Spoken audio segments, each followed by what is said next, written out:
Assalamualaikum warahmatullahi wabarakatuh. Semoga kita semua diberikan keberkahan dalam hidup. Amin ya rabbal alamin. Abu Nawas dan jembatan tanpa ujung. Sebuah kabar aneh dan tantangan raja di sebuah kedai kopi di jantung kota Baghdad yang ramai. Tawa Abu Nawas yang riang terdengar di antara obrolan para pedagang. Ia sedang menikmati secangkir kopi hangat sambil mendengarkan gosip terbaru yang beredar. Tiba-tiba seorang pengawal istana dengan seragam kebesarannya mendekatinya. Wajahnya terlihat serius dan ia meminta Abu Nawas untuk segera menghadap Baginda Raja Harun ar-Rasyid. Abu Nawas yang sudah biasa dengan panggilan mendadak dari istana segera menghabiskan kopinya dan mengikuti pengawal itu. Di ruang singgasana, Baginda Raja tampak gelisah. Di hadapannya tergeletak gulungan peta kuno yang sudah usang. "Abu Nawas," ujar Baginda dengan suara yang berat. "Aku mendengar kabar yang sangat aneh. Konon di pinggiran kota sana ada sebuah jembatan yang tak pernah selesai dibangun. Para tukang dan arsitekku sudah mencoba, tetapi setiap kali mereka mendekati ujungnya, seolah-olah jembatan itu memanjang sendiri." Raja memandang Abu Nawas dengan tatapan menantang. "Aku yakin ini adalah ulah jin atau sihir, dan aku ingin kau mencari tahu apa yang terjadi. Jika kau berhasil, kau akan mendapatkan hadiah berupa 1 peti penuh koin emas." Abu Nawas segera mendekat menuju lokasi yang ditunjukkan Baginda Raja. Setelah menyusuri jalan setapak yang dipenuhi semak belukar, ia akhirnya tiba di sebuah sungai yang lebarnya tak lazim. Di tengahnya berdiri sebuah jembatan batu yang tampak kokoh. Namun saat ia melangkah lebih dekat, ia menyadari sesuatu yang aneh. Jembatan itu tampaknya tidak memiliki ujung. Sejauh mata memandang, hanya melihat pilar-pilar batu yang berjejer, seolah jembatan itu membentang ke cakrawala. Abu Nawas mencoba berjalan di atas jembatan itu. Setelah perjalanan selama beberapa waktu, ia melihat seorang pria paruh baya yang sedang duduk di dekat tumpukan batu. Pria itu tampak frustasi dan lelah. "Tuan, apakah Anda tahu di mana ujung jembatan ini?" tanya Abu Nawas. Pria itu menggelengkan kepalanya dengan putus asa. "Saya sudah berjalan berhari-hari, tapi jembatan ini seolah bergerak menjauh setiap kali saya mendekati ujungnya. Saya pikir saya akan selamanya terjebak di sini." Abu Nawas tersenyum kecil. Ia sudah mulai memiliki ide tentang apa yang terjadi. Kembali ke daratan, Abu Nawas tidak langsung melapor kepada Baginda Raja. Ia menghabiskan malam itu di sebuah kedai teh, memikirkan strategi. Ia menyadari bahwa misteri jembatan tanpa ujung ini bukanlah soal sihir, melainkan sebuah trik cerdik. Keesokan harinya, ia mengunjungi perpustakaan kota dan membaca buku-buku tentang arsitektur kuno dan ilusi optik. Setelah beberapa jam, ia menemukan sebuah teori yang sangat relevan. Dengan ide yang matang, Abu Nawas kembali ke istana. Ia meminta Baginda Raja untuk mengizinkannya bertemu dengan arsitek yang merancang jembatan itu. Awalnya Raja ragu. Tetapi karena Abu Nawas bersikeras, Raja akhirnya setuju. Mereka pun dipertemukan dengan seorang arsitek tua bernama Hamid. Dengan mata yang berbinar penuh rasa ingin tahu, Abu Nawas mengajukan beberapa pertanyaan tentang desain jembatan tersebut. Hingga akhirnya ia menyimpulkan bahwa ia telah menemukan apa yang dicari. Sebuah kejutan untuk sang raja telah mendapatkan informasi yang ia butuhkan. Abu Nawas kembali menghadap Baginda Raja. "Tuanku," katanya, "saya telah menemukan jawabannya. Tapi untuk membuktikannya, saya butuh bantuan tuanku. Kita harus pergi ke jembatan itu sebelum matahari terbit." Baginda Raja terkejut. Ia tidak menyangka Abu Nawas akan melibatkan dirinya dalam urusan yang begitu aneh. Namun karena rasa penasaran yang besar, ia akhirnya setuju. Mereka pun berangkat ke jembatan sebelum fajar menyingsing. Di sana, Abu Nawas menunjukkan kepada raja bahwa jembatan itu sebenarnya tidak memanjang. Yang terjadi adalah arsitek Hamid telah membangun jembatan dengan sudut yang sangat kecil dan pilar-pilar sengaja dibuat tidak sejajar satu sama lain. "Lihatlah tuanku," kata Abu Nawas pada siang hari. Bayangan pilar-pilar ini akan tumpang tindih dan membuat ilusi optik seolah jembatan ini tidak memiliki ujung. Inilah yang membuat para pekerja dan orang-orang kebingungan. Baginda Raja terkesima dengan kecerdikan arsitek Hamid dan kepintaran Abu Nawas yang bisa memecahkan misteri tersebut. Meskipun sudah terungkap, Baginda Raja masih belum sepenuhnya yakin. "Jika begitu, bagaimana cara kita menyeberangi sungai ini?" tanyanya. Abu Nawas tersenyum. "Tuanku, kita hanya perlu menyeberang dengan perahu. Sebenarnya jembatan ini hanyalah trik belaka untuk mengecoh. Tidak ada ujung karena arsiteknya sengaja tidak membuatnya. Jembatan ini hanya sebuah jembatan yang terputus di tengah." Baginda Raja tertawa terbahak-bahak. Ia merasa geli sekaligus kagum dengan ide berlian Hamid yang hanya untuk hiburan saja. Keesokan harinya, Abu Nawas menghadap Baginda Raja lagi.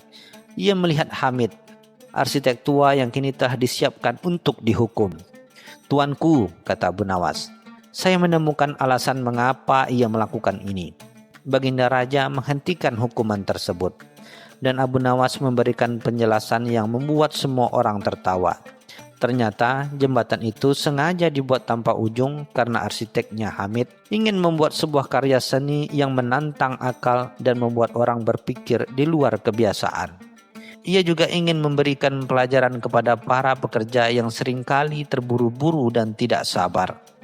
Baginda Raja sangat terkesan dengan kecerdasan Abu Nawas dan kecerdasan Hamid. Alih-alih menghukum Hamid, Raja memberinya hadiah atas karyanya yang kreatif dan unik.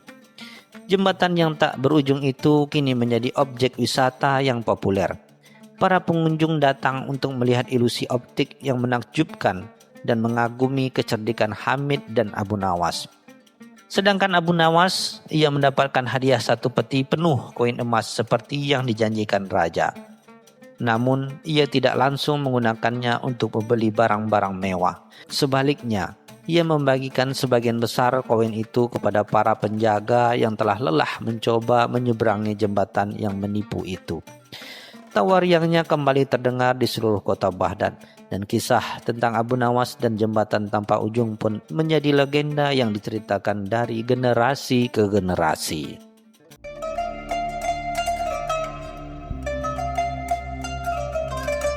Cerita selanjutnya.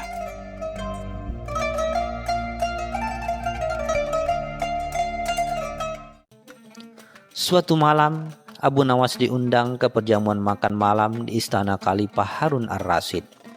Perjamuan itu penuh dengan hidangan lezat dan para pejabat tinggi. Semua orang berbicara tentang kekayaan dan kemegahan Baghdad. Namun Abu Nawas seperti biasa lebih tertarik mengamati tingkah laku orang-orang di sekelilingnya. Ia melihat Khalifah yang biasanya gagah dan berwibawa tampak murung. Para menteri dan pejabat pun berusaha menghibur, tapi tak ada yang berhasil. Melihat kesempatan, Abu Nawas maju ke depan. "Yang mulia," katanya dengan suara lembut, "mengapa duka menyelimuti wajah Anda malam ini? Apakah ada masalah yang tak bisa diselesaikan oleh para menteri Anda yang hebat?" Khalifah menoleh, matanya masih tampak lelah. "Abu Nawas," jawabnya, "aku telah membangun sebuah kebun istimewa. Di sana ada sebuah pohon kurma tertinggi yang pernah ada. Namun para arsitek dan ahli kebun bilang pohon itu pasti tumbang karena angin kencang. Aku sudah meminta mereka untuk memotongnya, tapi mereka selalu bilang itu adalah keajaiban alam dan tidak ada yang berani melakukannya. Pohon itu adalah kebanggaanku, tapi kekhawatiran ini menghantuiku." Mendengar hal itu, Abu Nawas tersenyum. "Yang mulia, izinkan saya melihat pohon itu. Saya punya cara untuk menyelamatkan kebanggaan Anda." Para menteri yang mendengar itu saling berbisik, ragu dengan kemampuan Abu Nawas dalam hal pertanian. Khalifah yang sudah putus asa akhirnya setuju. "Baiklah Abu Nawas, aku akan memberimu waktu 3 hari. Jika dalam waktu itu kau bisa membuat pohon itu kokoh dan tidak khawatir tumbang, Aku akan berimu sekarung penuh dinar emas. Tapi jika gagal, kau akan dihukum cambuk." Tantangan itu diterima oleh Abu Nawas dengan santai. Para pejabat lainnya mencemoohnya. Mereka tahu pohon itu benar-benar sangat tinggi, bahkan puncaknya hampir menyentuh awan. "Lihat saja," gumam salah satu menteri. "Abu Nawas hanya bisa membuat lelucon. Tidak akan mungkin ia bisa mengatasi masalah sebesar ini." Namun Abu Nawas sama sekali tidak peduli. Ia hanya memikirkan bagaimana caranya agar pohon itu tetap berdiri tegak tanpa harus memotongnya. Keesokan harinya, Abu Nawas pergi ke kebun Khalifah. Ia berdiri di bawah pohon kurma raksasa itu. Ia memandanginya dari ujung akar hingga pucuk daun. Ia menyadari bahwa memotongnya bukanlah solusi yang baik. Justru ia bisa memanfaatkannya. "Pohon tinggi pasti dihantam angin," gumamnya sambil tersenyum licik. Tapi angin tidak akan berani menghantam sesuatu yang lebih tinggi dan berkuasa darinya. Abu Nawas selalu memanggil para tukang kebun dan arsitek istana. "Kali ini," katanya, "siapkan semua tali dan tangga yang kalian miliki. Kita akan membuat sesuatu yang lebih tinggi dari pohon ini." Para tukang kebun bingung, tetapi tidak berani membantah. Mereka mulai menyiapkan segala kebutuhan yang diperintahkan Abu Nawas. Ketika Khalifah mendengar kabar itu, ia semakin heran. Apa yang direncanakan Abu Nawas? Pikirnya. Apakah ia benar-benar akan membangun sesuatu yang lebih tinggi dari pohon itu? 3 hari berlalu, Khalifah Harun ar-Rasyid kembali ke kebunnya. Ia melihat Abu Nawas sudah menunggu dengan wajah tenang di samping pohon kurma raksasa itu. Melihat sebuah menara kayu yang terbuat dari batang-batang pohon yang diikat kuat. Tingginya hampir sama dengan pohon kurma itu, tetapi di ujungnya Abu Nawas membuat sebuah panggung kecil. "Apa semua ini, Abu Nawas?" tanya Khalifah. "Apakah kau benar-benar membangun menara agar angin menghantamnya terlebih dahulu?" Abu Nawas tersenyum misterius. "Yang mulia," jawabnya, "angin adalah jenderal yang gagah. Ia tidak akan menyerang sesuatu tanpa perintah." Para menteri tertawa mendengar kalimat itu, mengira Abu Nawas sudah gila. "Angin adalah kehendak alam, bukan jenderal yang bisa diperintah," seru seorang menteri. Namun Abu Nawas tidak peduli. Ia hanya menunjuk ke atas, ke arah panggung kayu di puncak menara. Abu Nawas naik ke atas menara kayu dengan tangga tali yang sudah disiapkan. Dengan penuh percaya diri, ia berdiri di panggung kecil itu, mengambil sebuah trompet kecil dan berteriak sekuat tenaga.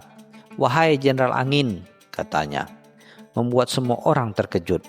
"Aku adalah utusan yang mulia Khalifah Harun ar-Rasyid. Pohon ini adalah kebanggaan beliau, jadi kau tidak boleh menyentuhnya. Seranglah menara ini sekuat yang kau mau, tapi jangan berani-berani menyentuh pohon yang ada di sampingku." Semua orang di bawah termasuk Khalifah terdiam sejenak. Lalu tawa mereka meledak. Tawa itu mengguncang seluruh kebun. Mereka mengira Abu Nawas benar-benar sudah gila. "Cara macam apa ini?" bisik seorang menteri, sambil menyekat air mata ketawa karena terlalu keras. Khalifah sendiri menertawakan hal yang sama. Ia tidak pernah menyangka Abu Nawas akan melakukan hal segila ini. Namun ia tidak memerintah pasukan untuk menangkap Abu Nawas. Ia justru penasaran apa yang akan terjadi selanjutnya. Abu Nawas terus berteriak dan menantang angin selama berjam-jam, hingga akhirnya malam tiba. Tiba-tiba sebuah angin kencang berhembus, mengguncang seluruh kebun istana. Menara kayu buatan Abu Nawas bergoyang, dan semua orang khawatir akan roboh. Namun anehnya, pohon kurma di sebelahnya sama sekali tidak bergerak. "Wahai Jenderal Angin," teriak Abu Nawas dari atas menara, "lihatlah, menara ini lebih berkuasa darimu. Kau tidak bisa merobohkannya. Jika kau tidak bisa merobohkan menara ini, maka jangan coba-coba mengganggu pohon yang ada di sampingku." Ajaibnya, angin kencang itu pun reda, dan menara serta pohon itu tetap berdiri kokoh. Khalifah yang terkesima melihat kejadian itu tidak ingin mengkhawatirkan pohonnya. Ia lalu meminta Abu Nawas turun dan memeluknya. "Abu Nawas," katanya sambil tertawa terbahak-bahak, Kau telah membuktikan bahwa terkadang masalah besar tidak butuh solusi yang besar. Cukup solusi yang konyol dan tak masuk akal. Sejak hari itu, Khalifah tidak lagi khawatir pohonnya tumbang, karena setiap kali angin kencang datang, para tukang kebun akan naik ke menara dan berteriak, "Jangan berani-berani mengganggu kebun Khalifah." Dan pohon itu pun tetap berdiri tegak, menjadi saksi bisu kecerdikan dan kekonyolan Abu Nawas.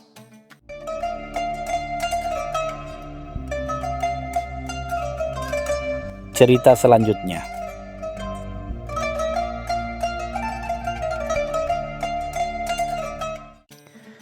Di jantung kota Baghdad yang ramai, hiduplah Abu Nawas, seorang penyair cerdik yang reputasinya melampaui kejenakaannya. Suatu pagi yang cerah, saat sedang berjalan di pasar, ia melihat sebuah kerumunan aneh di dekat lapak seorang penjual bunga. Bukan kerumunan manusia, melainkan kerumunan lebah. Ribuan lebah berputar-putar tak henti di sekitar sudut pot bunga kecil. Bunga itu yang belum pernah ia lihat sebelumnya. Memiliki kelopak ungu gelap yang mengeluarkan aroma manis yang sangat kuat. Penjual bunga, seorang pria tua yang dikenal sebagai Syekh Al-Zahra, tampak bingung sekaligus bangga dengan fenomena tersebut. Abu Nawas mendekat dengan senyum licik. "Wahai Syekh," sapanya, "bunga macam apa ini?" Ia sepertinya lebih terkenal daripada Sultan sendiri. Syekh Al-Zahra tersenyum bangga. "Ini adalah bunga Sultan Lebah, Abu Nawas. Aku menemukannya di pegunungan yang jauh. Ia memiliki aroma yang sangat kuat dan entah kenapa lebah sepertinya tidak bisa menolaknya." Mendengar itu, ide nangkal muncul di kepala Abu Nawas. Ia melihat peluang untuk sebuah lelucon atau mungkin sebuah pelajaran. Kabar tentang bunga Sultan Lebah segera menyebar ke seluruh Baghdad, sampai ke telinga Khalifah Harun Ar-Rasyid. Khalifah yang selalu tertarik pada hal-hal aneh dan unik segera memanggil Abu Nawas. "Abu Nawas, aku dengar ada bunga ajaib yang diserbu lebah. Aku ingin kau membawa bunga itu ke istana. Kita akan melihat apakah ia benar-benar sekuat yang orang-orang katakan," perintah Khalifah. Abu Nawas yang telah merencanakan sesuatu mengangguk setuju. Ia tahu bunga itu tidak akan bertahan lama di istana karena aroma yang terlalu kuat bisa mengganggu. Namun ia memiliki rencana yang lebih besar. Abu Nawas kembali ke pasar dan dengan hati-hati membeli pot bunga Sultan Lebah dari Syekh Al-Zahra. Ia tersenyum pada penjual tua itu, matanya berkedip penuh arti. "Syekh, jaga rahasia kita. Bunga ini akan menjadi kunci untuk sebuah pertunjukan yang tak terlupakan," bisiknya. Syekh Al-Zahra hanya tertawa, menganggap itu adalah salah satu lelucon Abu Nawas yang biasa. Namun di dalam hatinya ia merasa ada sesuatu yang lebih dari sekedar lelucon. Abu Nawas tiba di istana. Khalifah dan para menterinya sudah menunggunya di taman. Ia meletakkan pot bunga Sultan Lebah di atas meja marmer. Seketika taman yang tadinya tenang menjadi ramai dengan dengungan ribuan lebah yang berdatangan entah dari mana. Lebah-lebah itu mengerubungi bunga dengan gila-gilaan, membentuk awan hitam yang berputar-putar di atasnya. Khalifah Harun Ar-Rasyid terkejut. "Luar biasa, bunga ini benar-benar menarik lebah," serunya. "Tapi ini juga akan mengganggu." Abu Nawas mengangguk. "Itulah yang saya pikirkan, Paduka. Bunga yang terlalu wangi akan selalu mengundang keramaian yang tak diinginkan." Khalifah Harun Ar-Rasyid tertawa, tidak menyadari makna ganda dari perkataan Abu Nawas. Ia tidak tahu bahwa bunga itu hanya permulaan dari sebuah trik yang akan menguji kesabaran dan kecerdikannya. Abu Nawas menanti saat yang tepat untuk melancarkan bagian kedua dari rencananya, sambil tersenyum misterius. Pagi berikutnya, Abu Nawas meminta izin kepada Khalifah untuk membawa pot bunga Sultan Lebah ke ruang pertemuan utama istana. Saya ingin menunjukkan keajaiban bunga ini kepada seluruh menteri dan pembesar, jelas Abu Nawas. Khalifah terkejut, menganggap ini akan menjadi hiburan yang menyenangkan. Namun, saat Abu Nawas meletakkan bunga itu di tengah ruangan, kekacauan pun dimulai.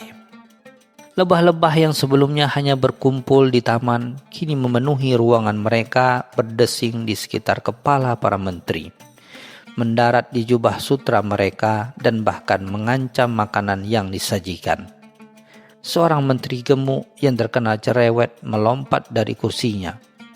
"Abu Nawas, ini keterlaluan. Lebah-lebah ini mengganggu," teriaknya. Abu Nawas pura-pura panik. "Maaf yang mulia, tapi saya tidak bisa mengendalikan lebah ini. Mereka hanya tertarik pada bunga yang wangi. Bukankah begitu? Bunga yang wangi selalu dikerumuni lebah. Seperti halnya kekuasaan yang manis yang selalu dikerumuni para penjilat." Kalimat terakhir itu diucapkan dengan nada pelan, tapi cukup keras untuk didengar Khalifah. Kekacauan semakin menjadi-jadi. Para menteri mencoba mengusir lebah dengan kipas dan sapu tangan. Tetapi lebah-lebah itu semakin agresif. Beberapa menteri bahkan melompat ke atas meja, berusaha menghindari sengatan. Khalifah Harun ar-Rasyid yang tadinya terhibur kini mulai kesal. "Abu Nawas, hentikan kegilaan ini. Bawa bunga terkutuk itu keluar dari istana," perintah Khalifah. Abu Nawas tersenyum licik. "Saya akan melakukannya, Paduka.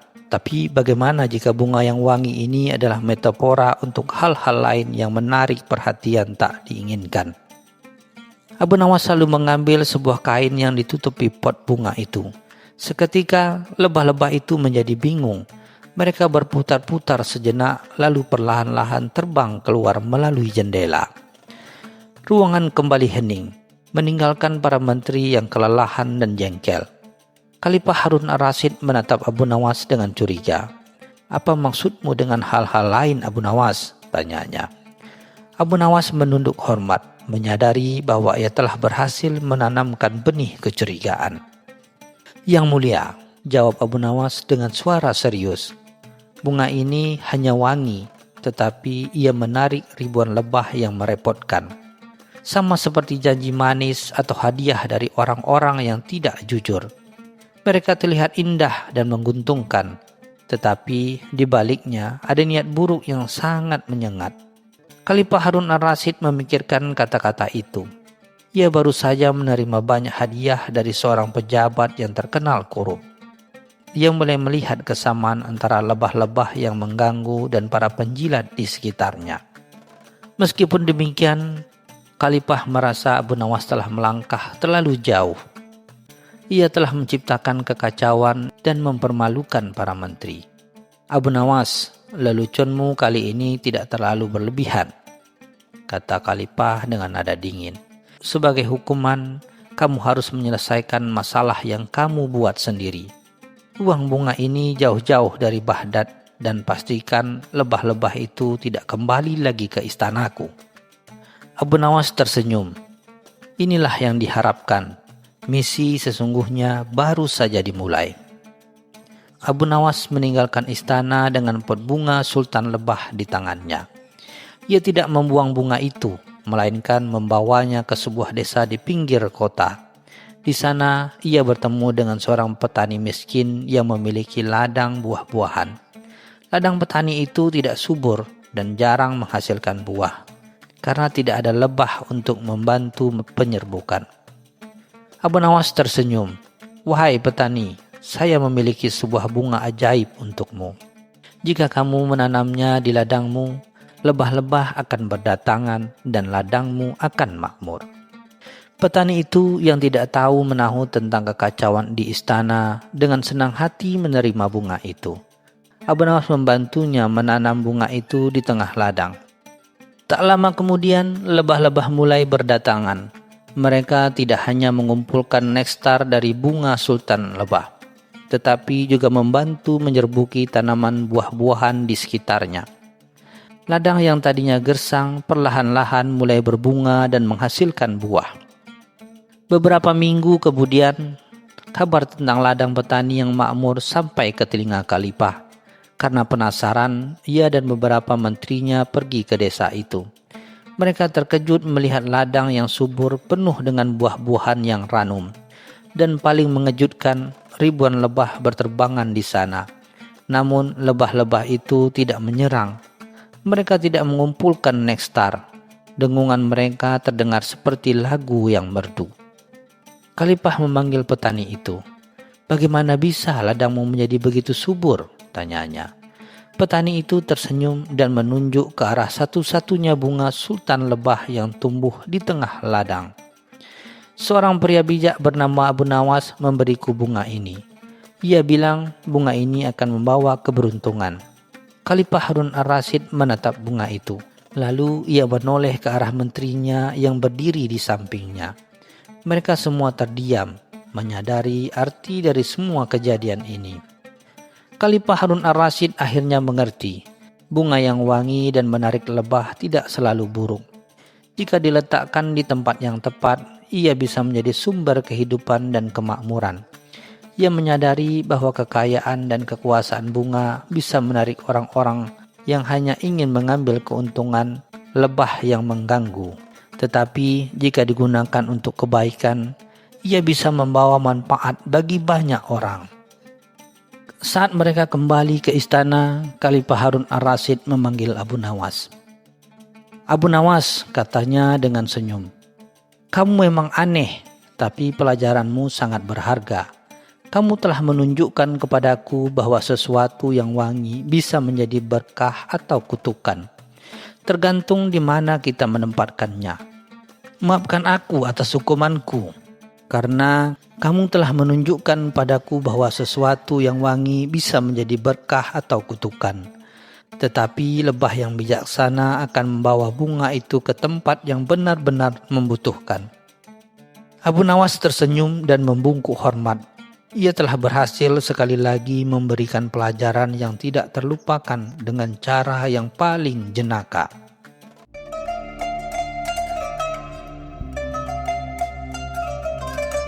Cerita selanjutnya.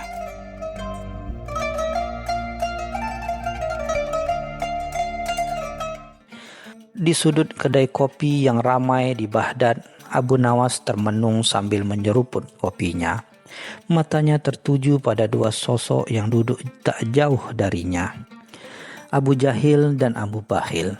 Keduanya terkenal seantero Baghdad, bukan karena kebaikan hati, melainkan karena tabiat buruk mereka. Abu Jahil dengan kebodohannya yang tak tertandingi, selalu merasa paling tahu dan merendahkan orang lain.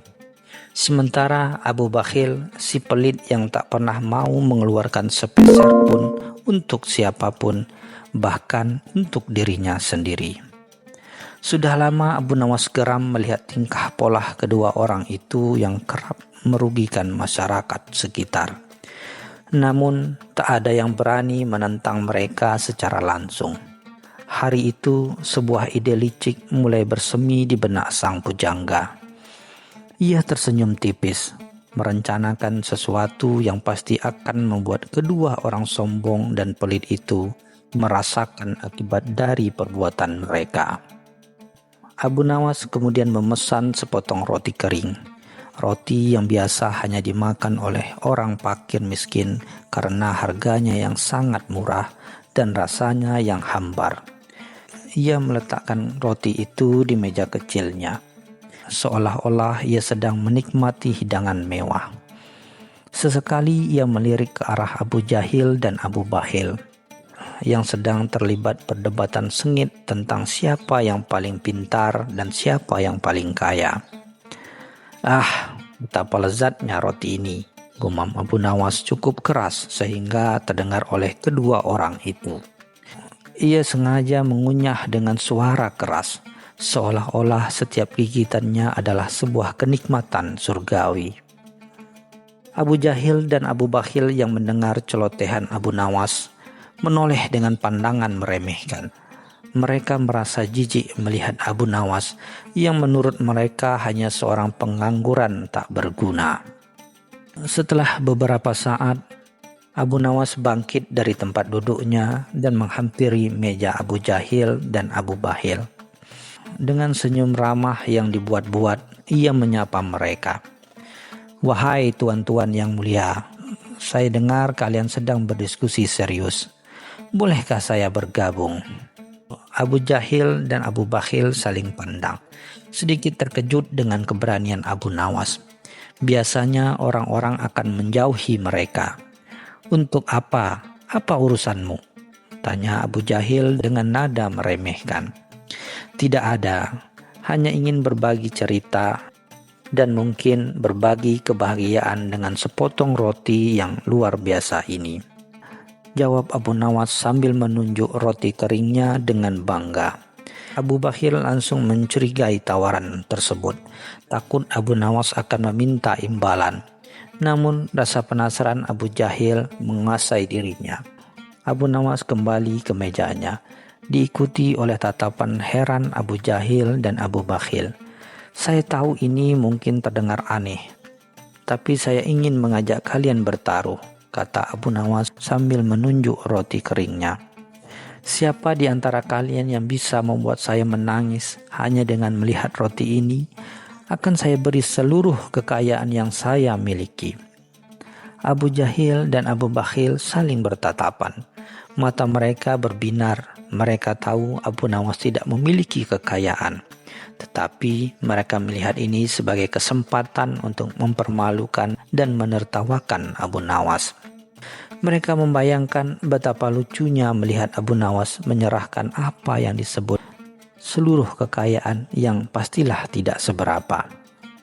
Abu Jahil yang merasa paling pandai maju pertama. Ia mulai mengolok-olok roti kering itu, menyebutnya sampah, tidak layak dimakan, dan bahkan menuduh Abu Nawas telah membuang-buang uang untuk membeli sesuatu yang tidak berguna. Ia berharap kata-kata kasar akan menyentuh hati Abu Nawas dan membuatnya sedih. Namun Abu Nawas hanya tersenyum simpul, tidak menunjukkan tanda-tanda kesedihan sedikit pun. "Apakah itu saja? Aku kira kau lebih kreatif, Abu Jahil," ejek Abu Nawas. Abu Jahil merasa malu dan kesal. Kini giliran Abu Bahil. Ia mencoba pendekatan lain. Ia mulai mengeluh tentang betapa mahalnya harga makanan di pasar, betapa sulitnya mencari nafkah, dan betapa borosnya orang-orang yang membeli roti kering. Ia bahkan mengklaim bahwa roti itu seharusnya diberikan kepada orang miskin daripada dimakan oleh Abu Nawas. Ia berpikir bahwa penderitaan dan keluhan akan membuat Abu Nawas menangis. Tapi sekali lagi Abu Nawas hanya tersenyum. "Kalian berdua gagal," katanya dengan tenang. "Sekarang giliranku. Kalian yang akan menangis hanya karena melihat roti ini. Jika kalian tak bisa, maka kalian harus melakukan apapun yang kuperintahkan." Abu Jahil dan Abu Bahil tertawa terbahak-bahak, menganggap itu lelucon. Mereka yakin tidak akan ada yang bisa membuat mereka menangis hanya karena sepotong roti. "Baiklah, aku setuju," kata Abu Jahil dengan sombong. "Aku juga," sahut Abu Bahil. Yakin tak ada kerugian baginya. Mereka tidak tahu bahwa mereka telah masuk ke dalam perangkap yang dibuat oleh Abu Nawas. Abu Nawas mengambil sepotong roti kering itu, memegangnya dengan hati-hati. Ia lalu menatap Abu Jahil dan Abu Bahil dengan pandangan serius. "Wahai tuan-tuan, pernahkah kalian merasakan kelaparan yang begitu hebat hingga sepotong roti kering ini terasa seperti harta karun yang paling berharga?" Tanyanya dengan suara pelan namun penuh makna. Abu Jahil dan Abu Bahil terdiam. Mereka yang selama ini hidup dalam kemewahan dan tidak pernah kekurangan, mendadak merasa terdesak oleh pertanyaan itu. Mereka mencoba mengingat, namun tidak ada satupun pengalaman kelaparan yang pernah mereka alami. Bahkan mereka tidak pernah peduli dengan kelaparan orang lain. "Bayangkan," lanjut Abu Nawas, "seorang ibu miskin yang seharian bekerja keras namun tak punya apa-apa untuk memberi makan anak-anaknya yang kelaparan. Bayangkan air mata anak-anak yang menahan lapar dan betapa berharganya sepotong roti kering ini bagi mereka. Abu Nawas melanjutkan ceritanya. Ia berbicara tentang penderitaan orang-orang miskin di Baghdad, tentang anak-anak yatim piatu yang mencari makanan di tempat sampah, dan tentang para janda yang tidak memiliki apa-apa selain harapan. Abu Jahil dan Abu Bahil mulai merasa tidak nyaman. Kata-kata Abu Nawas menembus pertahanan kesombongan dan kekikiran mereka. Mereka tidak bisa membantah kenyataan pahit yang disampaikan Abu Nawas. Karena penderitaan itu memang nyata di sekitar mereka. Hanya saja selama ini mereka memilih untuk tutup mata. Tiba-tiba air mata mulai mengalir di pipi Abu Jahil. Ia teringat betapa seringnya ia membuang makanan. Betapa seringnya ia meremehkan orang miskin. Abu Bahil pun tak bisa menahan diri. Ia mulai terisak, teringat betapa pelitnya ia selama ini. Betapa seringnya ia menolak untuk membantu sesama, padahal ia memiliki harta berlimpah. Mereka menangis, bukan karena roti itu sendiri, melainkan karena rasa bersalah dan penyesalan yang mendalam atas perbuatan mereka. Abu Nawas tersenyum puas. Kalian telah menangis, katanya lembut. Janji adalah janji. Mulai hari ini, gunakan sebagian harta dan kepandaian kalian untuk membantu mereka yang membutuhkan. Buktikan bahwa kalian bisa menjadi manusia yang lebih baik. Sejak hari itu, Abu Jahil dan Abu Bakhil memang menjadi sedikit lebih dermawan dan tidak lagi begitu sombong. Meskipun sesekali sifat lama mereka masih muncul. Namun setidaknya sepotong roti kering telah membuka mata hati mereka berkat kecerdikan Abu Nawas.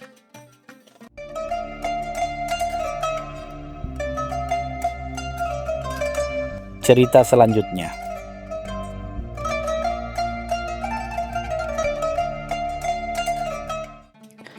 Suatu pagi yang cerah di Baghdad, ketika pasar masih dipenuhi aroma rempah-rempah dan suara tawa, datanglah seorang lelaki berbadan tegap dengan sorot mata angkuh.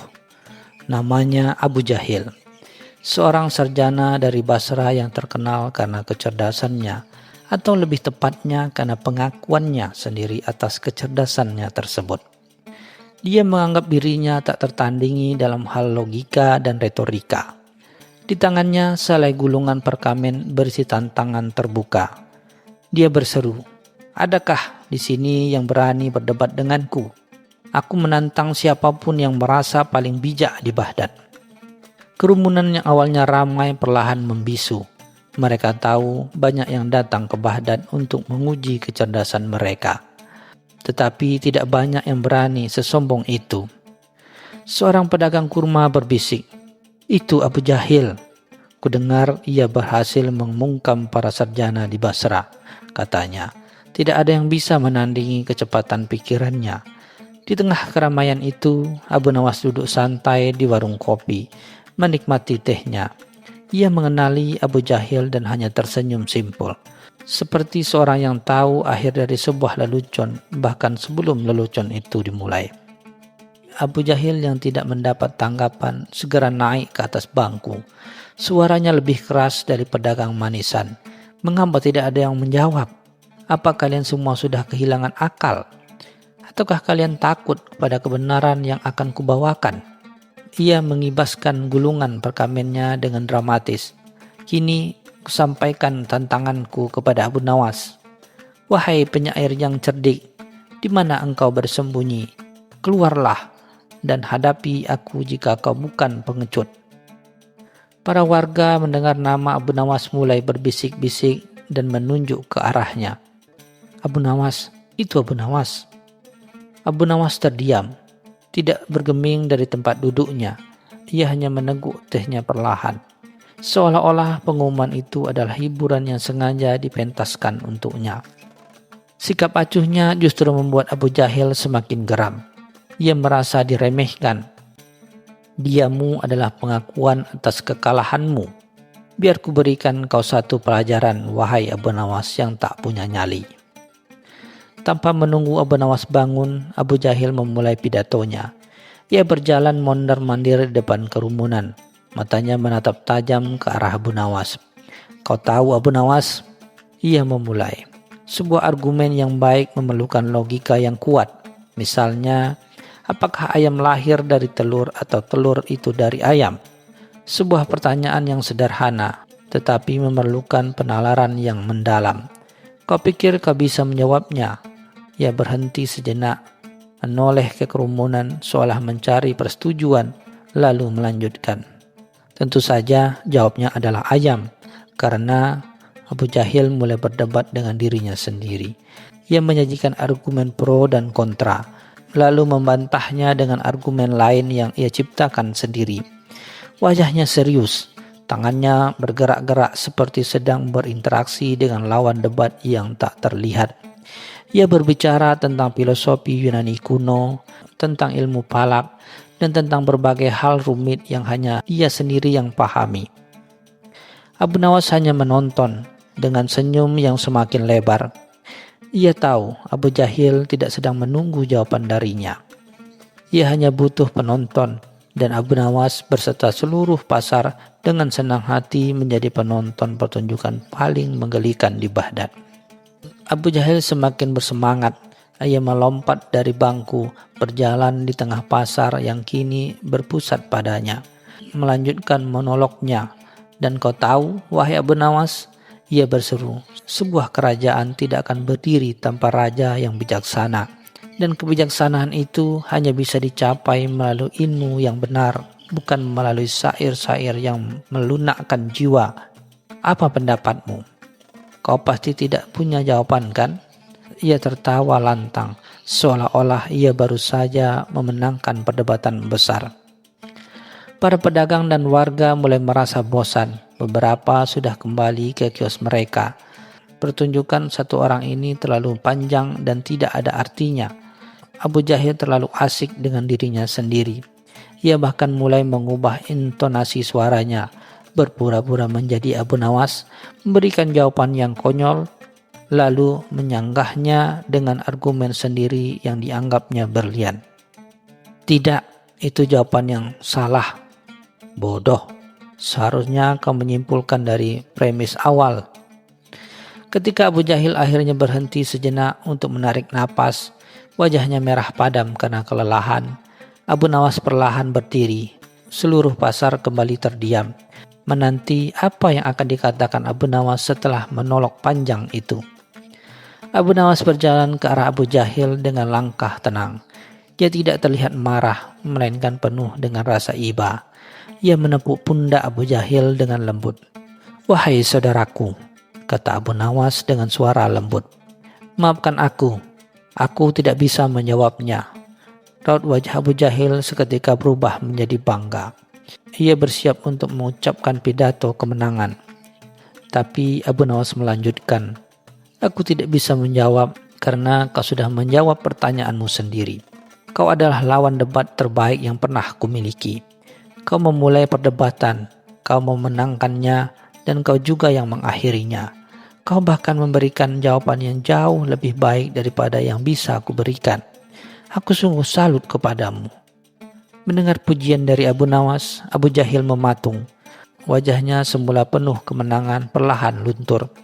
Ia menyadari bahwa ia baru saja berdebat dengan dirinya sendiri, dan Abu Nawas tidak pernah menjawab, tidak pernah melawan. Ia hanya berdiri menonton. Abu Nawas kemudian menoleh ke kerumunan dan berkata, "Saudaraku, ini sungguh luar biasa. Ia adalah syekh yang bisa berdebat tanpa lawan. Ia terlalu cerdas untuk kita semua."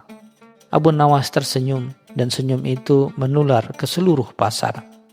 Abu Jahil terdiam, kebanggaannya hancur berkeping-keping. Ia menyadari bahwa perdebatan yang ia menangkan adalah perdebatan yang ia ciptakan sendiri. Ia tidak membuktikan apa-apa, kecuali bahwa ia adalah orang yang paling sombong di Baghdad. Dengan wajah merah padam karena malu, Abu Jahil membungkuk sedikit ke arah Abu Nawas dan kerumunan, lalu segera pergi, menghilang dari pasar yang kini dipenuhi tawa dan bisik-bisik geli. Abu Nawas kembali ke warung tehnya, tersenyum puas. Ia tahu terkadang cara terbaik untuk memenangkan sebuah perdebatan adalah dengan tidak ikut di dalamnya.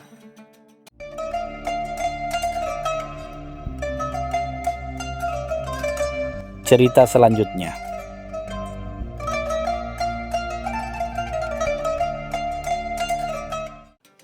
Di sebuah warung kopi di pasar utama Baghdad, suasana riuh redah seperti biasa. Aroma rempah-rempah yang hangat berbaur dengan tawa dan obrolan para pedagang. Di salah satu sudut terlihat Abu Jahil, seorang saudagar kaya raya yang terkenal congkak, sedang duduk di antara para pengikutnya. Ia mengenakan jubah sutra mahal dan cincin permata yang berkilauan, sengaja memamerkan kekayaannya. Dengan suara lantang, ia mengklaim bahwa ia bisa menaklukkan segala hal, bahkan hal-hal yang tidak terlihat. Para pengikutnya mengangguk-angguk setuju, mengamini setiap perkataannya. Tak jauh dari situ, Abu Nawas sedang asik menyeruput kopi dan mendengarkan celotehan para pedagang memperhatikan tingkah laku Abu Jahil. Senyum tipis terukir di bibirnya. Ia tahu betul keangkuhan adalah penyakit yang hanya bisa disembuhkan dengan pelajaran yang tak terduga. Sebuah ide jenaka muncul di benaknya. Sebuah cara untuk menguji keangkuhan Abu Jahil dengan tugas yang mustahil. Ia berdiri, menghampiri kerumunan Abu Jahil dengan langkah santai, seolah tak ada beban. "Wahai saudagar kaya, aku dengar kau mampu menaklukkan segala hal," sapa Abu Nawas dengan nada ramah. "Tapi bisakah kau menaklukkan hal yang mustahil?" Abu Jahil mendongak dengan wajah meremehkan. "Tidak ada yang mustahil bagiku, Abu Nawas. Katakan saja apa maumu?" tanyanya. Abu Nawas tersenyum, matanya memancarkan kecerdasan yang licik. Ia mendekat, berbisik pelan ke telinga Abu Jahil. "Aku ingin engkau mengukur angin, wahai saudagar." Para pengikut Abu Jahil saling pandang, bingung. Mengukur angin itu adalah hal yang tak masuk akal. Abu Jahil tertawa terbahak-bahak, menganggap permintaan itu sebagai lelucon bodoh. "Mengukur angin? Hah, mudah sekali. Aku akan membelikanmu jubah dan karpet paling mewah jika kau berhasil," balasnya dengan nada bangga. Abu Nawas membalas tawanya. "Tentu, tapi ada syaratnya. Engkau harus mengukur angin saat musim panas tiba, di tengah gurun pasir. Dan kau harus membawa bukti yang bisa dilihat oleh semua orang, bukan sekedar kata-kata," jawabnya santai. Abu Jahil terdiam, merasa tertantang. Ia tidak menyadari bahwa ia baru saja terperosok ke dalam perangkap yang dibuat oleh kecerdasan Abu Nawas. Malam itu Abu Jahil tidak bisa tidur. Permintaan Abu Nawas terus berputar di kepalanya. Ia meminta para ahli dan ilmuwan untuk datang ke istananya, mencari cara untuk mengukur angin. Mereka semua hanya bisa menggelengkan kepala, mengatakan bahwa angin tidak memiliki wujud, tidak bisa dipegang, apalagi diukur. Abu Jahil marah besar. Ia menganggap para ahli itu tidak becus dan membuang mereka semua. Keangkuhannya tidak bisa menerima kenyataan bahwa ada hal yang tidak bisa ia lakukan. Di sisi lain, Abu Nawas duduk tenang di halaman rumahnya, memandangi bintang. Ia tahu Abu Jahil sedang bingung. Ia tahu bahwa keangkuhan yang besar akan membuat seorang mengambil langkah-langkah bodoh. Abu Nawas hanya perlu bersabar dan menunggu. Ia yakin pada akhirnya Abu Jahil akan menyadari bahwa kekayaan dan kekuasaan tidak bisa membeli segalanya, terutama akal sehat dan kerendahan hati. Ketika musim panas tiba, seperti yang telah ditentukan oleh Abu Nawas, Abu Jahil bersiap untuk melakukan perjalanannya. Ia memperkerjakan sepasukan kuli untuk membawa peralatan yang aneh-aneh. Ada jaring raksasa yang dibuat dari sutra, bejana-bejana besar, bahkan ada juga semacam keranjang raksasa yang terbuat dari rotan. Semua peralatan ini dibuat atas perintahnya, dengan harapan salah satunya bisa digunakan untuk menangkap angin. Dengan arak-arakan yang megah, Abu Jahil dan pasukannya berangkat menuju gurun pasir. Disaksikan oleh penduduk Baghdad yang berbisik-bisik dan tawa geli. Di tengah perjalanan, terik matahari membuat para kuli kelelahan. Mereka mencoba menangkap angin menggunakan jaring, namun hasilnya nihil. Jaring itu hanya berkibar-kibar kosong. Mereka mencoba mengumpulkan angin ke dalam bejana, namun bejana itu tetap kosong. Angin hanya terasa sesaat dan kemudian hilang. Frustasi, Abu Jahil memarahi para kuli dan memerintahkan mereka untuk bekerja lebih keras lagi. Ia menolak untuk menyerah karena harga dirinya dipertaruhkan. Ia ingin membuktikan kepada Abu Nawas bahwa ia benar-benar bisa menaklukkan hal yang tak kasat mata. Di tengah gurun pasir yang luas, rombongan Abu Jahil bertemu dengan sekelompok suku Badui yang sedang berteduh di bawah tenda.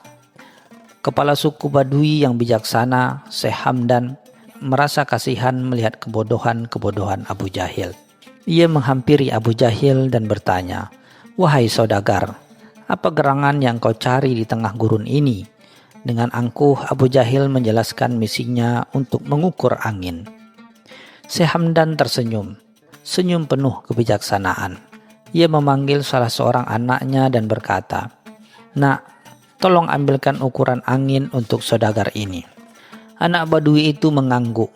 Ia kemudian mengambil selembar kain yang tipis dan meletakkannya di atas bejana.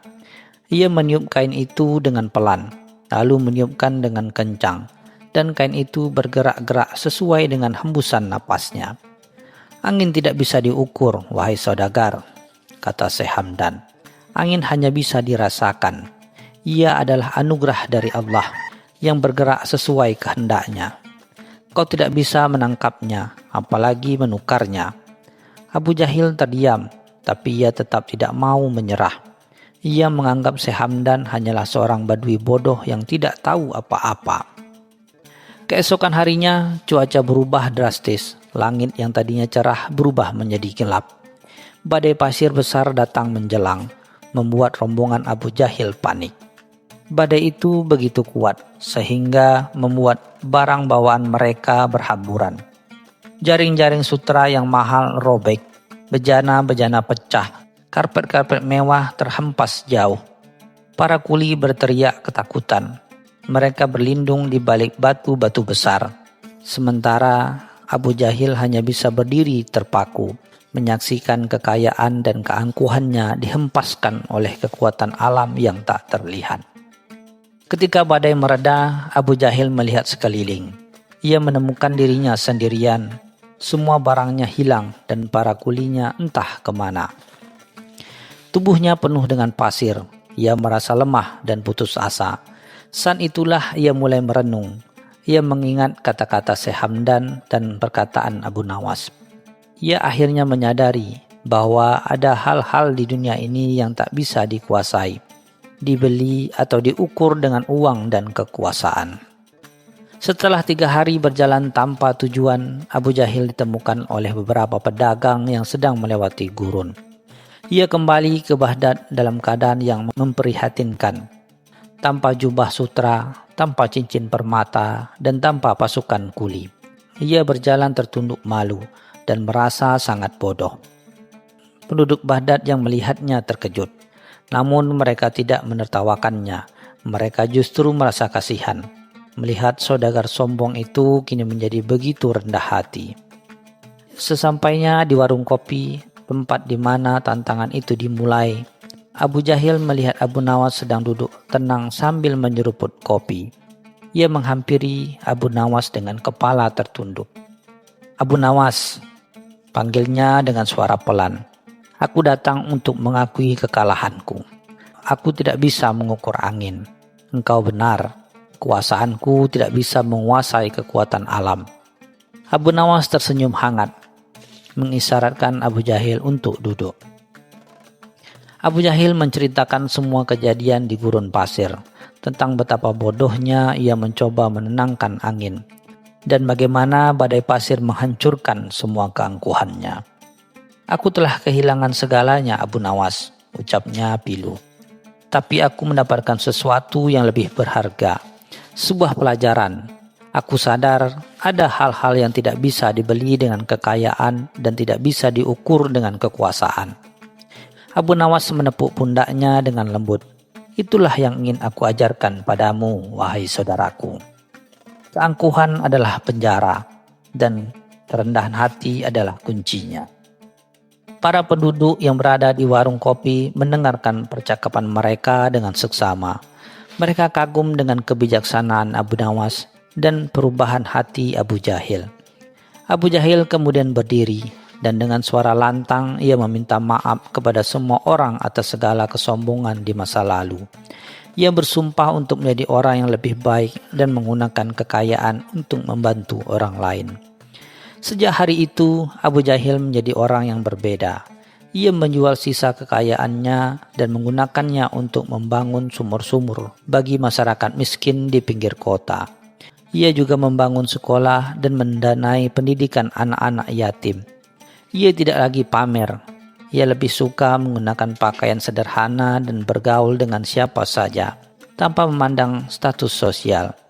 Ia sering terlihat duduk di samping Abu Nawas, tertawa dan bercerita di warung kopi yang sama, mengenang masa lalu yang penuh keangkuhan.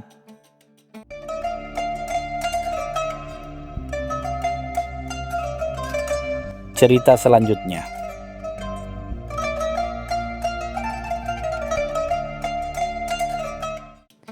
Di sebuah malam yang hening di Baghdad, Abu Nawas termenung di teras rumahnya. Pikirannya melayang memikirkan cara untuk melunasi hutang-hutangnya. Sudah berapa pekan ini ia dikejar oleh Hasan, si pedagang rempah yang terkenal pelit.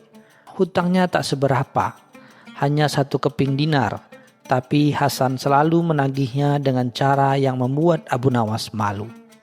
Suatu sore, saat Abu Nawas sedang berjalan di pasar, ia berpapasan dengan Hasan.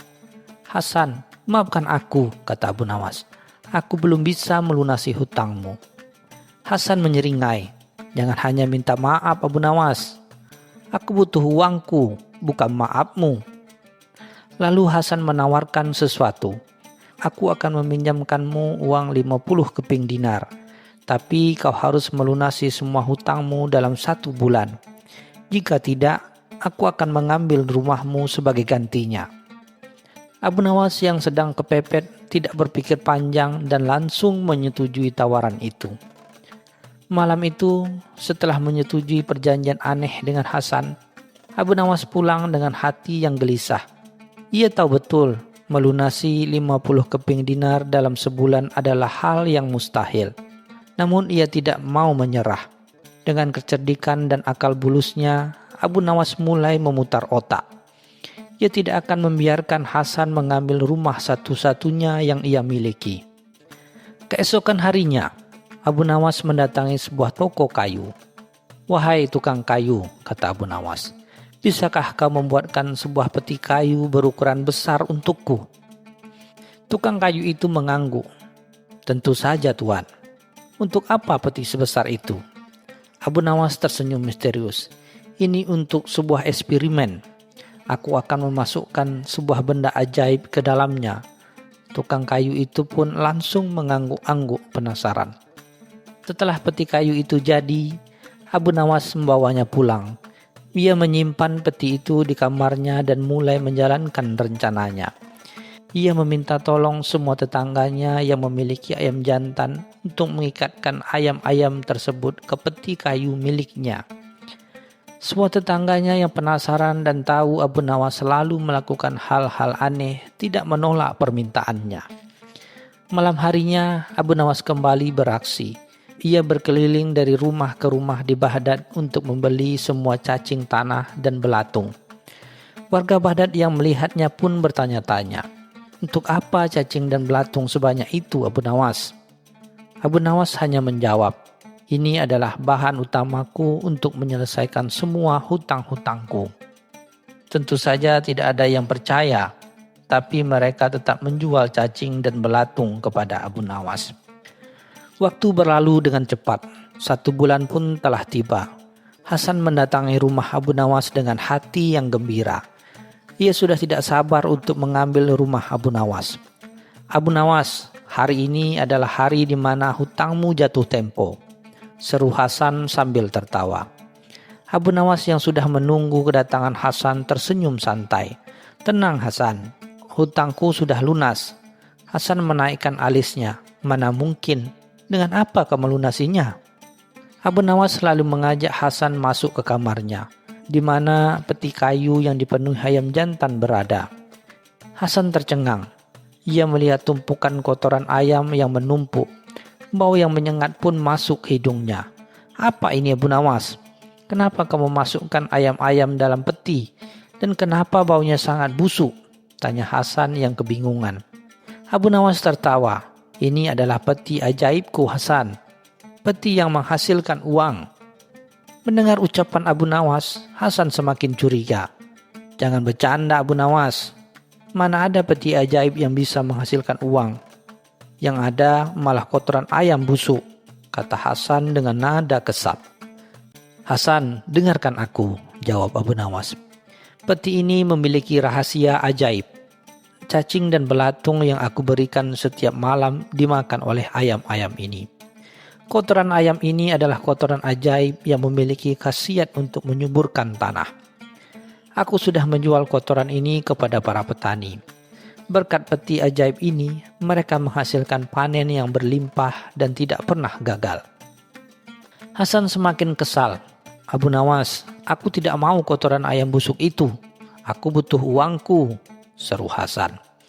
Abu Nawas mengambil sebuah kantong yang berisi uang di bawah peti. "Lihat ini Hasan. Ini adalah uang 50 keping dinar yang aku dapatkan dari peti ajaibku." Hasan terkejut. Ia tidak menyangka uang itu benar-benar ada. Dengan perasaan kesal, Hasan mengambil uang itu. Ia tidak mau mengakui Abu Nawas cerdik. Ia hanya menganggap Abu Nawas beruntung. Setelah hutang-hutangnya dilunasi, Abu Nawas tersenyum lega. Ia tidak lagi kehilangan rumahnya. Ia pun tidak perlu dikejar-kejar oleh Hasan lagi. Beberapa waktu setelahnya, Hasan mendatangi rumah Abu Nawas. "Abu Nawas, aku ingin membeli peti ajaibmu," kata Hasan. Abu Nawas terkejut. "Untuk apa Hasan? Bukankah kau bilang itu peti hina?" Hasan tersimpu malu. "Aku sudah melihat sendiri. Semua petani di Baghdad semakin kaya raya berkat peti ajaibmu. Aku juga ingin kaya," jawab Hasan. Abu Nawas tersenyum. "Hasan, peti itu tidak bisa dijual," kata Abu Nawas. "Mengapa?" tanya Hasan dengan penasaran. "Peti itu hanyalah peti biasa.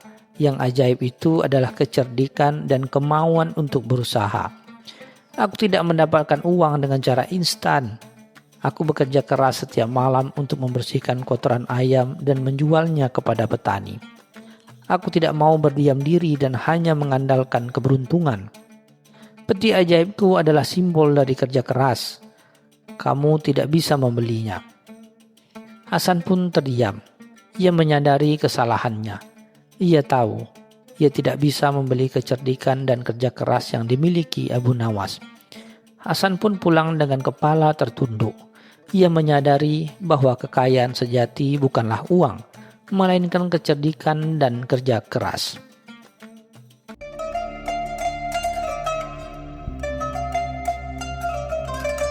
Cerita selanjutnya.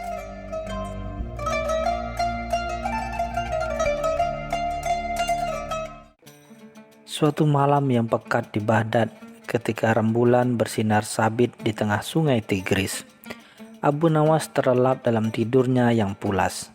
Ia bermimpi aneh, sungguh aneh. Dalam mimpinya, sebuah makhluk bercahaya datang menghampirinya, menyerupai malaikat dengan sayap keperakan, memancarkan aroma bunga melati yang semerbak. Malaikat itu dengan suara merdu bak seruling bambu berbisik, "Wahai Abu Nawas, engkau adalah hamba yang terpilih. Pintu surga terbuka lebar bagimu. Engkau diundang untuk merasakan kenikmatan abadi, bebas dari segala derita dunia." Abu Nawas yang biasanya cerdik merasa ada sesuatu yang ganjil. Ia tahu betul siapa dirinya. Seorang tukang olok-olok, pembuat onar, dan seringkali melanggar janji. Surga baginya itu terlalu mulia. Keesokan paginya Abu Nawas terbangun dengan dahi berkerut. Mimpi itu terus menghantuinya. Ia mendatangi seorang kawan lamanya, seorang tabib yang juga dikenal sebagai ahli tafsir mimpi, namun lebih sering menjadi pendengar keluh kesah Abu Nawas. Tanpa ragu, ia menceritakan mimpi anehnya itu dengan detail. Tabib itu mengangguk-angguk, sesekali tersenyum tipis. Mungkin ini adalah pertanda baik, wahai Abu Nawas, bahwa kebaikanmu selama ini telah diakui di langit. Abu Nawas mendengus. Kebaikan apa, wahai tabib? Apakah menipu pedagang atau mengerjai khalifah? Itu disebut kebaikan. Jika surga semudah itu didapat, maka semua orang akan berlomba-lomba berbuat jahat agar diundang ke sana.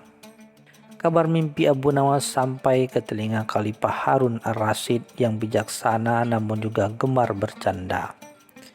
Khalifah merasa penasaran dan memanggil Abu Nawas ke istana. Dengan wajah serius, Khalifah berkata, "Wahai Abu Nawas, aku dengar mimpimu tentang surga. Ini adalah kabar baik, namun aku ingin memberimu sebuah tugas sebelum engkau pergi ke sana." Abu Nawas menatap Khalifah dengan curiga. "Tugas apa, wahai Paduka yang mulia? Apakah Paduka khawatir saya akan mengambil semua bidadari di surga sehingga tidak ada yang tersisa untuk Paduka?" Khalifah tertawa geli.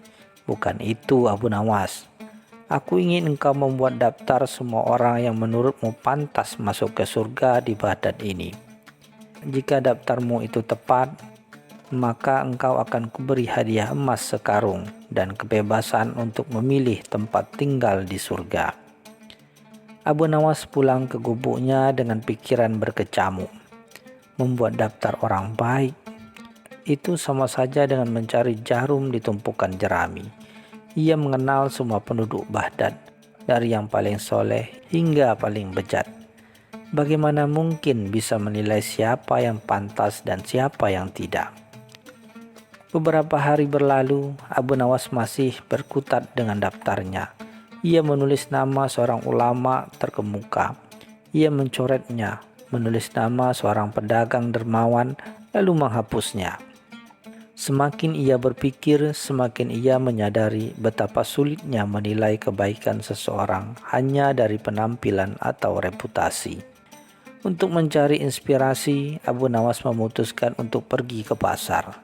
Ia berjalan di antara keramaian, mengamati setiap gerak-gerik penduduk Baghdad.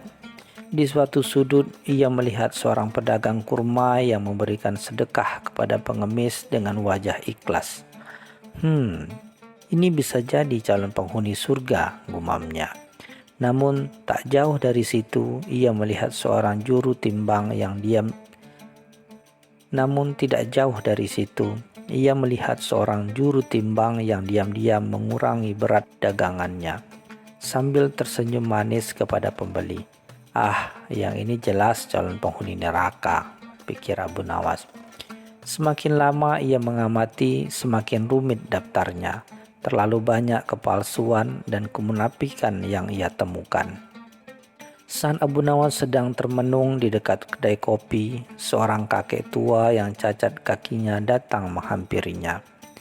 Kakek itu bukan pengemis, melainkan seorang pencerita ulung yang sering menghibur orang-orang di pasar dengan kisah-kisah hikmah. "Wahai Abu Nawas, mengapa engkau terlihat murung? Apakah engkau sedang merencanakan sesuatu yang lucu lagi?" tanya kakek itu. Abu Nawas menceritakan tentang tugas dari Khalifah. Kakek tua itu tersenyum bijak. "Wahai Abu Nawas, janganlah kau menghakimi siapapun. Setiap manusia memiliki kebaikan dan keburukan. Hanya Tuhan yang tahu isi hati mereka. Jika kau ingin masuk surga, cukuplah dengan berbuat baik sesuai kemampuanmu, tanpa mengharapkan balasan, apalagi menilai orang lain." Kata-kata kakek itu menusuk hati Abu Nawas. Akhirnya tiba hari di mana Abu Nawas harus menyerahkan daftarnya kepada Khalifah. Dengan langkah mantap ia menghadap Khalifah di singgasananya. Khalifah tersenyum menanti daftar panjang berisi nama-nama orang baik. Namun yang diserahkan Abu Nawas hanyalah selembar perkamen kosong. Khalifah terkejut. "Apa ini Abu Nawas? Di mana daftarmu? Apakah kau tidak menemukan seorang pun yang pantas masuk surga di Baghdad ini?" Abu Nawas membungkuk hormat. "Ampun tuanku, justru karena saya tidak mau menghakimi siapapun. Bagaimana mungkin saya bisa menemukan siapa yang pantas masuk surga, sementara saya sendiri belum tentu pantas?" Abu Nawas melanjutkan, "Jika saya menulis nama orang-orang yang saya anggap baik, bagaimana jika ternyata di hadapan Tuhan mereka tidak demikian? Dan jika saya tidak menulis nama mereka, bagaimana jika mereka sebenarnya lebih baik dari yang saya kira? Biarlah Tuhan saja yang memilih siapa yang masuk surga, tuanku. Hamba tidak ingin ikut campur." Khalifah terdiam sejenak, lalu ia tertawa terbahak-bahak. "Hahaha, Abu Nawas, kau memang cerdik. Kau telah memberiku pelajaran berharga bahwa menilai kebaikan seseorang adalah hak prerogatif Tuhan semesta." Khalifah sangat kagum dengan kebijaksanaan Abu Nawas yang tak terduga. Khalifah kemudian bertanya lagi, "Jadi, wahai Abu Nawas, apakah ini berarti kau tidak ingin masuk surga?" Abu Nawas tersenyum. "Ampun tuanku, bukan tidak ingin, tapi saya punya alasan lain." Khalifah penasaran, "Apa itu?" Abu Nawas menjawab dengan nada jenaka, "Jika saya masuk surga, tuanku, siapa yang akan menghibur Paduka di dunia ini? Siapa yang akan membuat Paduka tertawa dengan ulah-ulah konyol saya? Lagi pula, saya khawatir jika saya masuk surga, di sana akan banyak orang yang baik dan saleh. Saya akan merasa kesepian dan tidak ada teman untuk bercanda." Khalifah kembali tertawa terpingkal-pingkal. "Dasar Abu Nawas, ada-ada saja alasanmu." Khalifah pun memberikan hadiah emas sekarung kepada Abu Nawas atas kejujuran dan kecerdasannya. Abu Nawas menerima hadiah itu dengan senang hati. Sejak hari itu, Abu Nawas tidak lagi memikirkan surga. Baginya, kebahagiaan sejati adalah ketika ia bisa membuat orang lain tertawa, memberikan hiburan di tengah kerasnya hidup di Baghdad, dan menjalani hidup dengan caranya sendiri, tanpa terbebani oleh standar moral yang dibuat-buat. Ia percaya jika Tuhan memang menghendakinya masuk surga, itu akan terjadi tanpa harus memaksakan diri atau menghakimi orang lain. Dan ia, Abu Nawas, si jenaka dari Baghdad, akan selalu memilih untuk menjalani hidup dengan penuh tawa di dunia.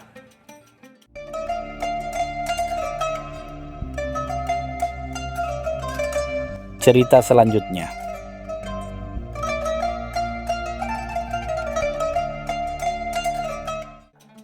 Pagi itu, matahari di Baghdad mulai menyinari atap-atap rumah dengan sinarnya yang keemasan.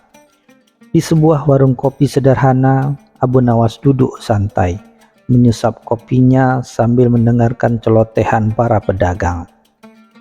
Wajahnya tampak lebih cerah dari biasanya, seolah ada ide berlian yang baru saja menetes di benaknya.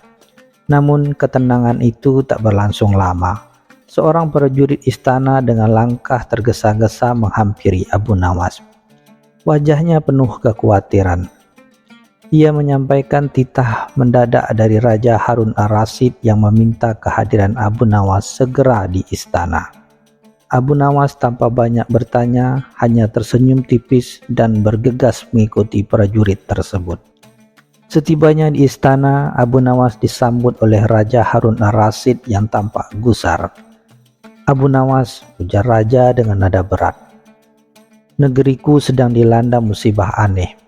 Setiap malam permata-permata dari mahkota pusakaku mendadak hilang tanpa jejak. Para pengawal sudah memerintahkan untuk berjaga ketat, namun pencurian itu terus berlanjut. Bisakah kamu memecahkan misteri ini?" Abu Nawas mengamati raja dengan seksama. Ia tahu betul bahwa ini bukan sekedar kasus pencurian biasa. Pasti ada sesuatu yang lebih dalam di balik hilangnya permata-permata itu.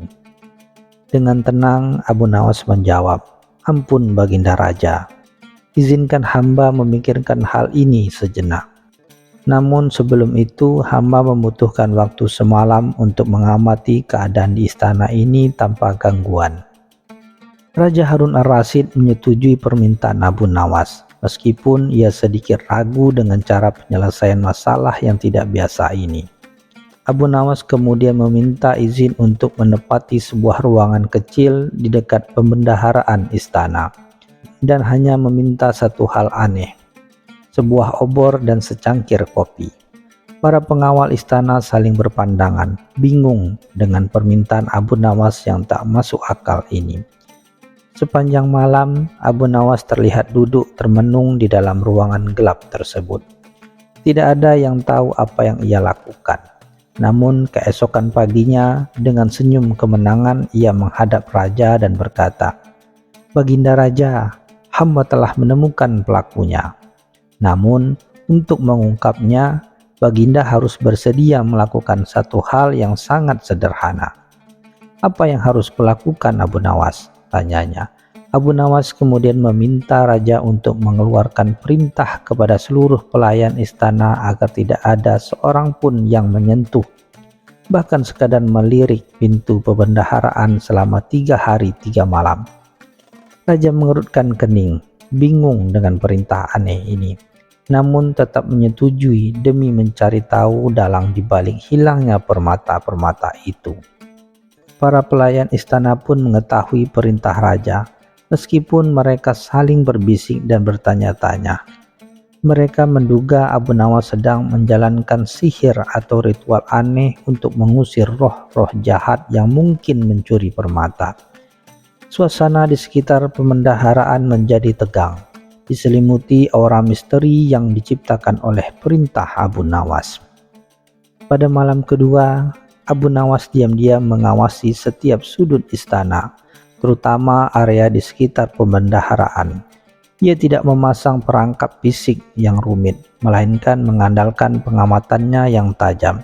Ia memperhatikan bahwa salah seorang pelayan wanita yang bertugas membersihkan area dekat pembendaharaan setiap pagi selalu tampak tergesa-gesa dan menghindari tatapan mata para penjaga setelah menyelesaikan pekerjaannya.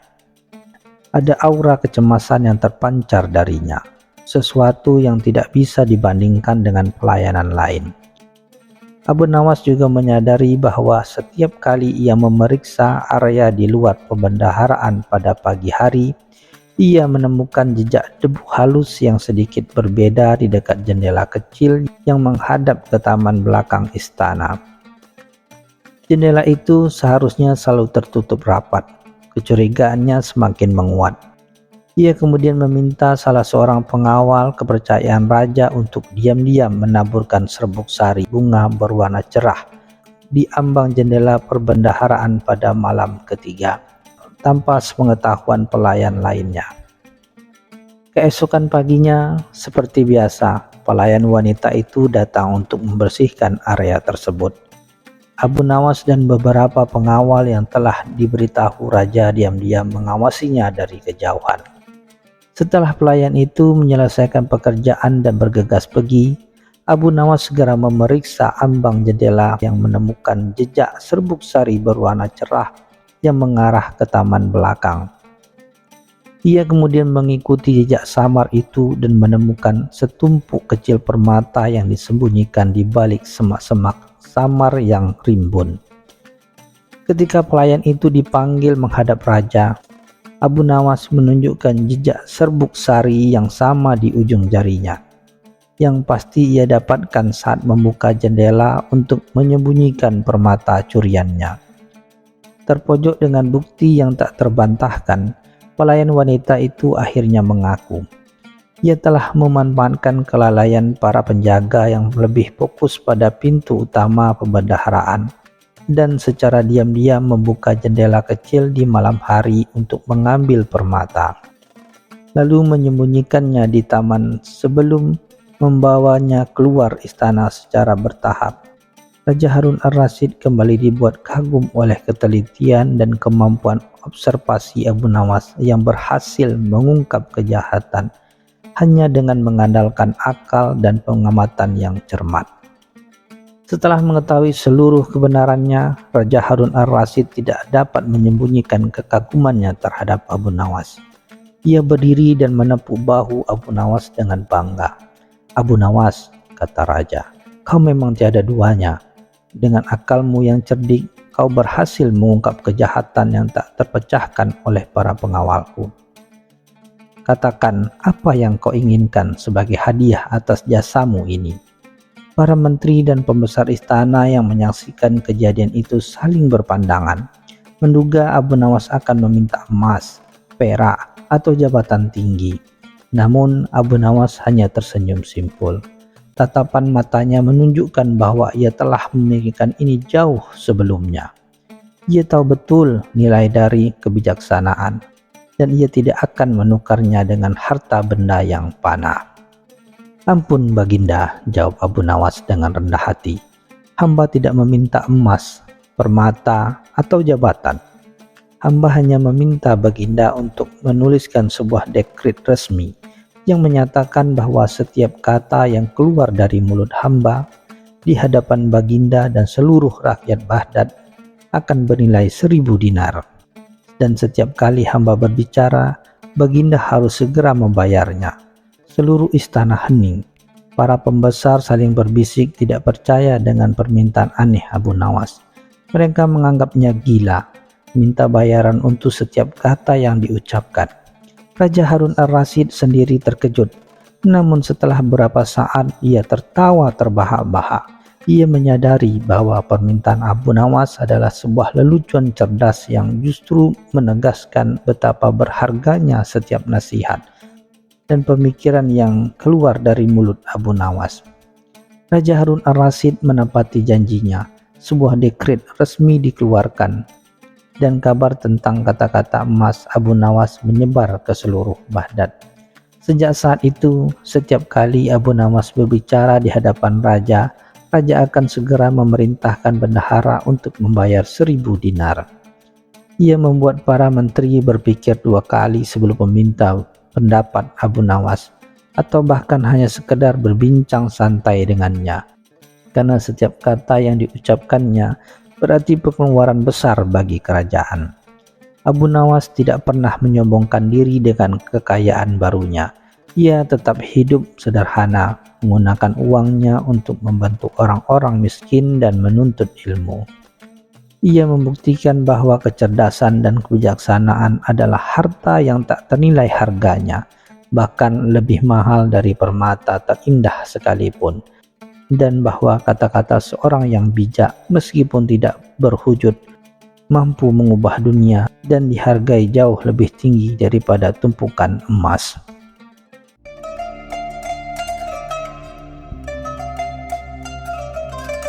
Cerita selanjutnya.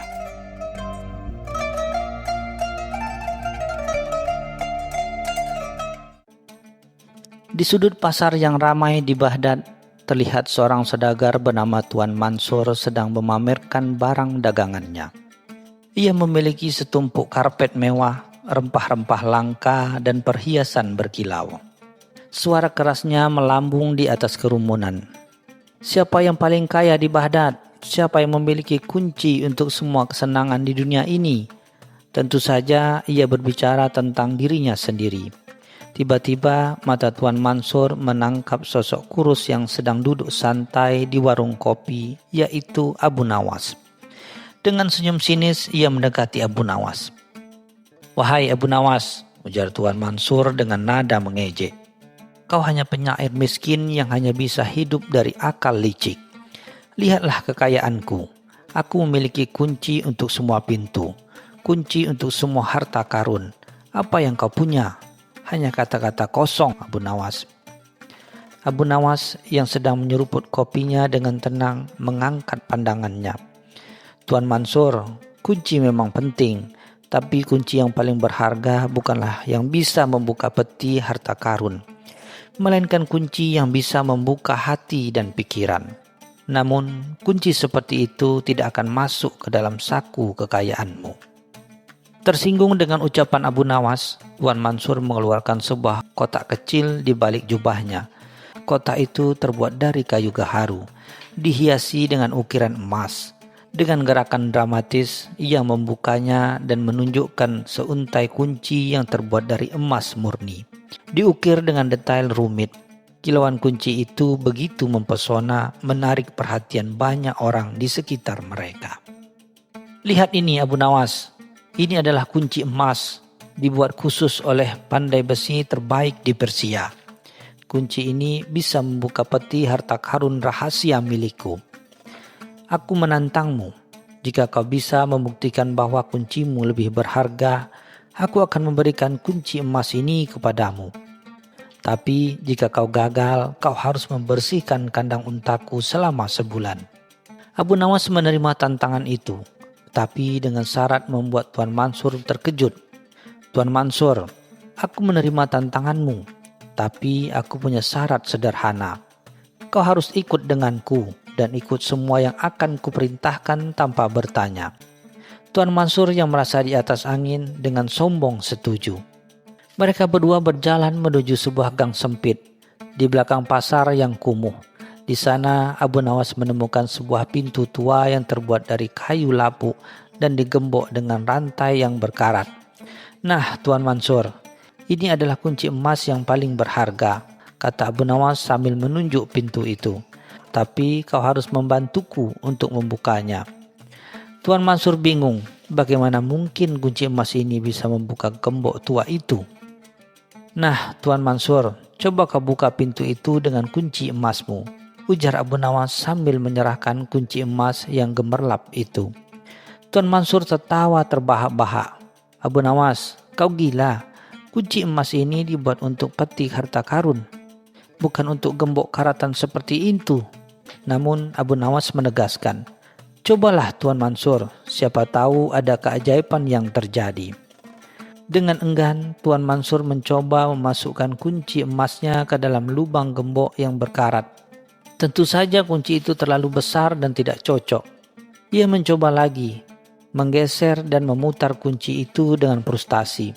Tetapi gembok itu tetap terkunci rapat. Kerumunan yang tadinya penasaran kini mulai tertawa melihat betapa bodohnya saudagar kaya itu. Kunci emas tak berguna pada pintu yang salah, teriak salah satu penonton. Melihat Tuan Mansur yang mulai kesal, Abu Nawas mengambil gembok dari pintu itu dan memeriksa rantainya. Tuan Mansur, kau lihat, kunci emasmu memang indah, tapi ia tidak bisa membuka pintu yang tidak cocok dengannya, kata Abu Nawas. Ia lalu merogoh kantong jubahnya dan mengeluarkan sebuah kunci besi sederhana yang sudah usang dan berkarat. Ini kunciku, ucapnya. Kunci yang sederhana tidak seindah milikmu, tapi ia dibuat untuk membuka pintu ini. Abu Nawas lalu memasukkan kunci besinya ke gembok, dan dengan satu putaran kecil gembok itu terbuka. Kerumunan pun bersorak-sorai. Tuan Mansur terdiam, wajahnya memerah karena malu.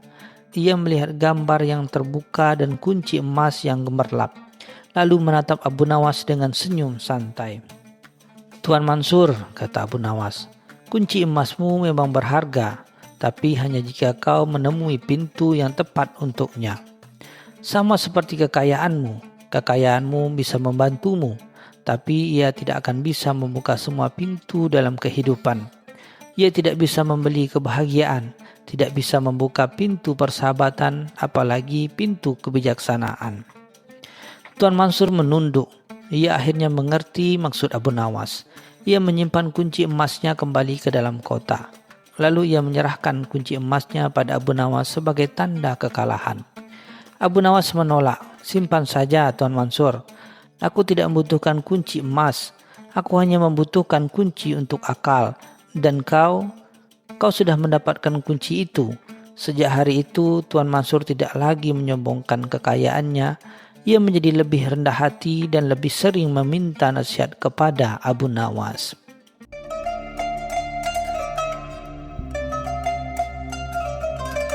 Cerita selanjutnya.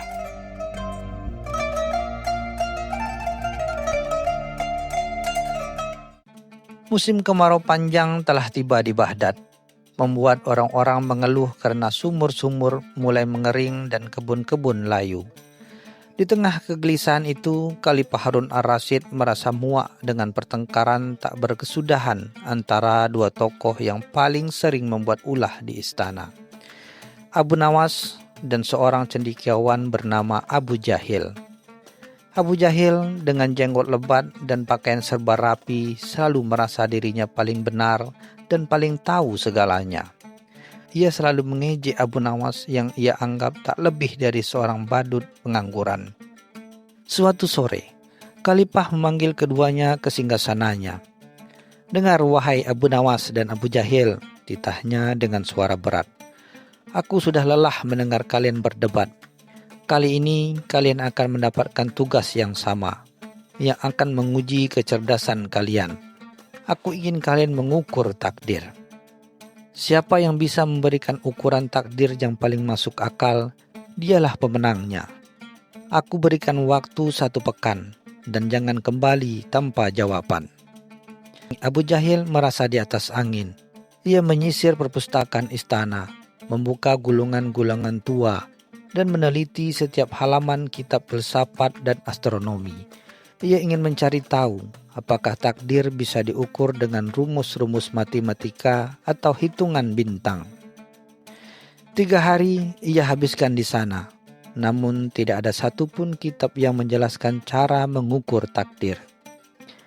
Abu Jahil frustasi. Janggutnya yang rapi kini acak-acakan karena ia sering menarik-nariknya. Ia mencoba menghitung jumlah pasir di gurun, bahkan mengukur bayangan pohon di siang hari, berharap menemukan korelasi, namun semua usahanya sia-sia. Sementara itu, Abu Nawas justru terlihat santai. Ia menghabiskan waktu berkeliling pasar, mengamati orang-orang dan sesekali mengobrol dengan pedagang unta. Banyak orang yang bertanya kenapa ia tidak serius dengan tugas dari Khalifah. "Mengukur takdir itu bukan di dalam buku, tapi di dalam kehidupan," jawab Abu Nawas sambil tersenyum misterius. Ia kemudian membeli sebuah unta tua yang sering dipakai untuk mengangkut barang. Setelahnya ia mengajak unta itu berjalan-jalan di padang jalanan kota yang ramai. Setelahnya ia mengajak unta itu berjalan-jalan di sepanjang jalan kota yang ramai. Abu Jahil akhirnya menyerah. Ia kembali ke hadapan Khalifah dengan wajah lesu. "Maafkan hamba yang mulia," katanya dengan suara bergetar. "Takdir adalah sesuatu yang tidak bisa diukur dengan ilmu pengetahuan manusia."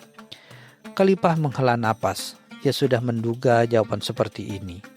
Tiba-tiba Abu Nawas masuk ke ruangan Khalifah sambil menuntun unta tuanya. Unta itu terlihat begitu kuyu dan lelah, dengan banyak luka di punggungnya. Khalifah memandang Abu Nawas dengan bingung. "Apa-apaan ini Abu Nawas?" tanyanya. "Apakah unta ini adalah takdirmu?" Abu Nawas menggeleng. "Bukan yang mulia," jawabannya sambil menepuk punggung unta itu. "Takdir bukan di punggung unta ini, tapi di atasnya." Khalifah semakin bingung. Begitu juga Abu Jahil. "Yang mulia, perhatikan punggung unta ini baik-baik," kata Abu Nawas, sambil menunjuk luka-luka di punggung unta tersebut. "Setiap luka adalah takdir beban yang dibawa, dan setiap langkah yang ia ambil adalah takdir perjalanannya." Ia berhenti sejenak, lalu melanjutkan, "Takdir itu tidak bisa diukur dengan alat apapun, kecuali dengan hati dan pengalaman. Karena takdir adalah hasil dari setiap beban yang kita pikul dan setiap langkah yang kita ambil." Khalifah Harun ar-Rasyid tercengang mendengar jawaban Abu Nawas. "Jadi menurutmu takdir itu diukur dari beban dan langkah?" tanya Khalifah mencoba mencerna. Abu Nawas mengangguk. "Betul yang mulia," jawabnya. "Sebagian takdir kita adalah beban yang kita pikul dari kesalahan dan kesulitan, dan sebagian lagi adalah langkah-langkah yang kita ambil untuk menghadapinya. Semakin besar beban yang kita pikul dan semakin jauh langkah yang kita tempuh, maka semakin jelas pula takdir kita terukir." Abu Nawas selalu menunjuk Abu Jahil. Begitu juga dengan Abu Jahil. Ia telah memikul beban kesombongan dan mengambil langkah mundur untuk mencari jawaban dalam buku. Sehingga takdirnya adalah kegagalan dalam tugas ini.